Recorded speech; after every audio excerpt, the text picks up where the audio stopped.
Hello students, welcome to all of you in my channel Deepika Prajapati. आज हम जो discuss करने वाले हैं वो जो हमारा पार्ट 1 में जो कंप्लीट किया था हमने एमसीक्यूज़ 30 तक, और आज हम जो कंटिन्यू करने वाले हैं 31 से जो हमारा पार्ट 2 है। सो आज हम डिस्कस करने वाले हैं MCQs about anime subject. So let's start. Today's 31 MCQ is which goals to use domain। सो यहाँ पे ऐसा किया है कि कौन सा गोल जो है जो डोमेन के लिए यूज़ करना है। सो यहाँ पे दिया हुआ है goals: administrative boundaries, replicate information, apply group policy and D all of them. तो इसका राइट आंसर है D all of them. Then next 32, security is the biggest risk in a remote network access।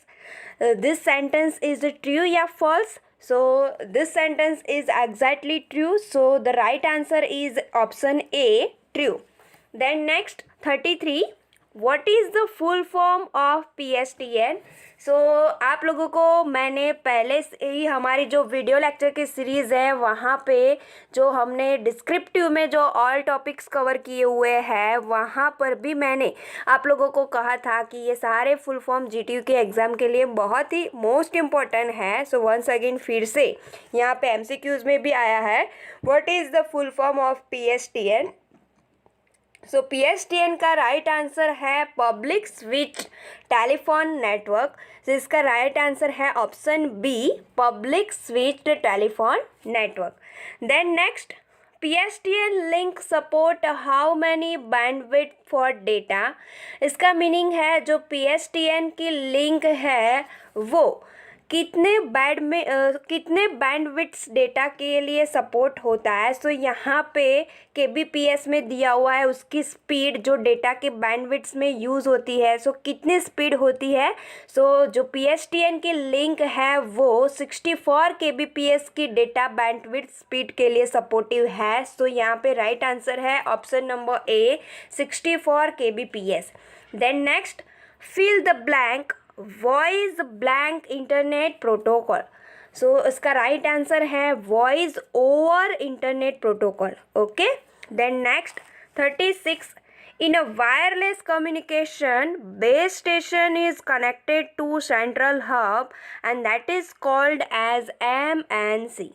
So okay, यहाँ पे ऐसा किया है कि यहाँ पे ऐसा कहा है कि वायरलेस कम्युनिकेशन में जो बेस स्टेशन है और जो वो सेंट्रल हब से कनेक्टेड होता है उसको क्या कहते हैं। सो उसका राइट आंसर यहाँ पे है MSC। Then MSCS provide connectivity between PSTN and the base station।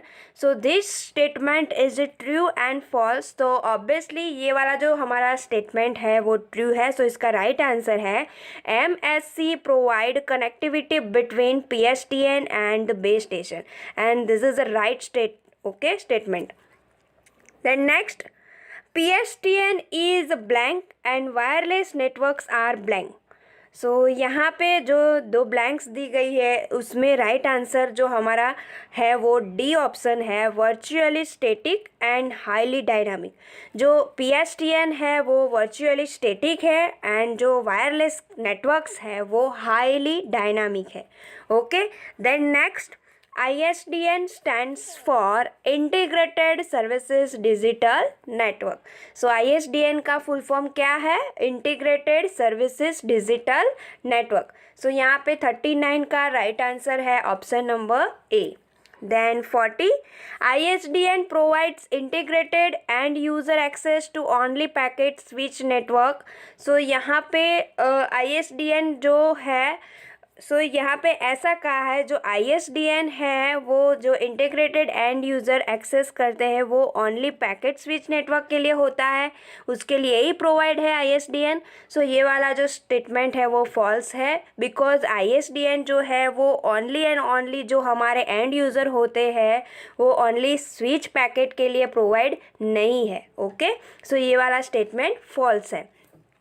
उसके बाद 41, VPN is abbreviated as a virtual private network. So VPN का भी फुल फॉर्म क्या है? Virtual private network. उसके बाद 42 blank provides an isolated tunnel across a public network for sending and receiving data privately, as if the computing devices were directly connected to the private network, and that is known as a VPN, and we can also say as a virtual private network. Okay, then next there are a khali jagya, it means there are a blanks types of VPN.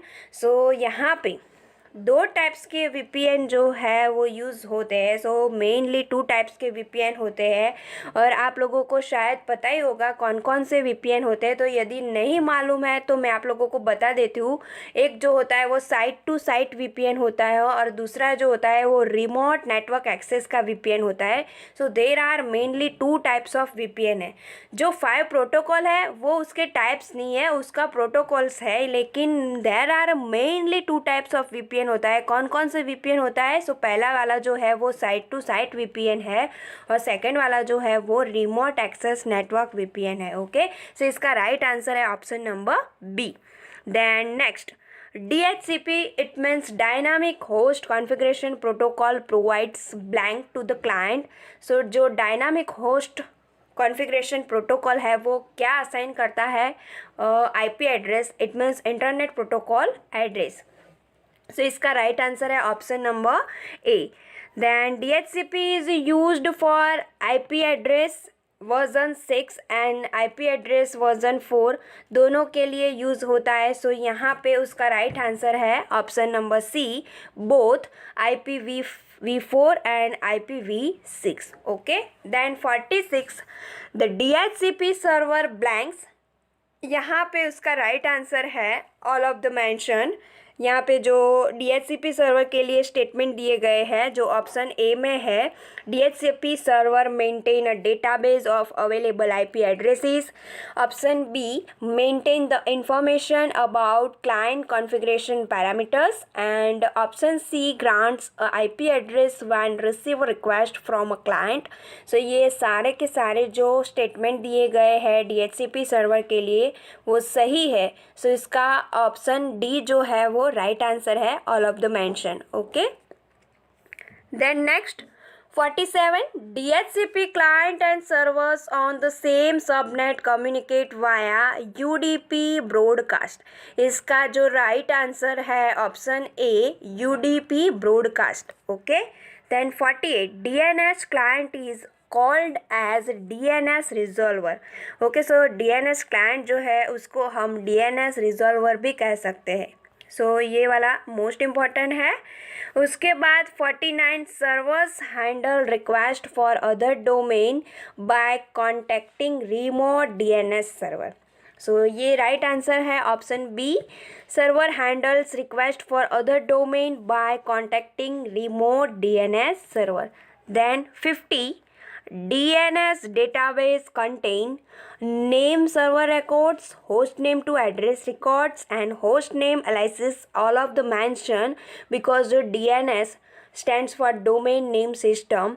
Database जो है वो सारे के सारे records यहाँ पे जो दिए गए हैं वो कंटेन्स करता है। सो यहाँ पे ऑप्शन नंबर डी जो है वो उसका राइट आंसर है।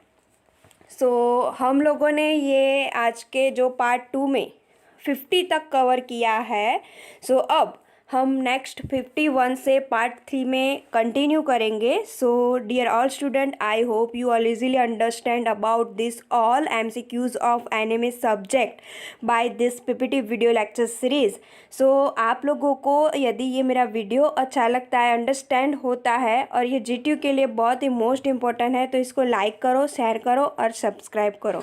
और आपके जो फ्रेंड्स हैं जो दूसरी कॉलेज में है, यदि जो डिप्लोमा कंप्यूटर इंजीनियरिंग SEM 6 में स्टडी कर रहे हैं, सो उसको भी ये आप लोग ये वीडियो है वो सेंड कर सकते हो ताकि वो भी आपकी जो आने वाली एग्ज़ाम है GTU की उसके लिए बेस्ट प्रिपरेशन कर सके। Okay, so thanks to all of you once again.